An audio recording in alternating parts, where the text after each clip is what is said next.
Well, today we're going out to all the public schools around the county that Hickory Playground was able to give funding to. So we actually gave funding to 12 different public school arts departments, and we gave away $15,000 in total. So we're hoping that that money can be used for all sorts of things, from visual arts to orchestra to theater to choir. Whatever the money is used for, we want to make sure that the students have an opportunity to experience the arts. Whether they go into a career in the arts or not, the arts can impact their futures. I would say that the most important bit of advice that I was able to give was to try to learn from all of the different components of life. I was a history major in college. I got into the theater industry because I needed to pay bills, and I fell in love with it by doing that.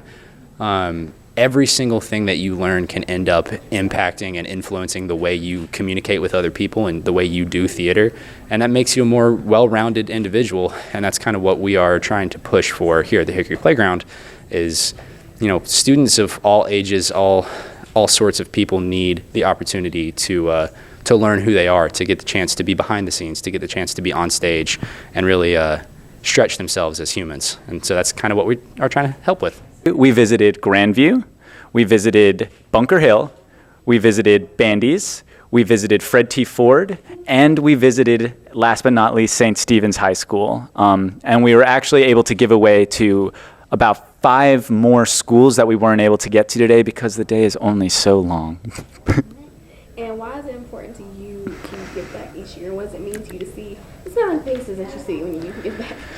It's a really amazing opportunity to be able to give back, just because the arts in this community raised me and allowed me to be where I am today. And I just want every student that goes through the Catawba County public school systems to be able to have the same experiences I did, or at least have the opportunity to be able to experience what I was able to. It's really exciting to see connect the faces. A lot of students aren't sure who we are, and they don't, when you think of a company, even if you're not sure what the company's name is or like what we do, you hear company and you hear kind of adults, and then you see a couple, 20-somethings. And we talk about how we started this company as 19-year-olds, and getting to have those conversations with middle schoolers, with high schoolers, and really helping them understand that it doesn't matter what your age is. If you have an idea, if you want to be creative, go out and do it. You'll find support.